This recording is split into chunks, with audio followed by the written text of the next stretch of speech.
Hello and welcome to Do It Yourself channel. Today I will show you where to find the adaptive brightness on Samsung Galaxy S22 Ultra.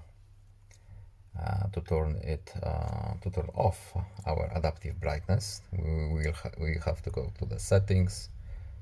Then we are looking for display options. It's right here. And we have adaptive brightness. To turn it off, we simply have to tap this box once. The adaptive brightness is now turned off, and we can change our brightness and it will stay as bright as we set it up here.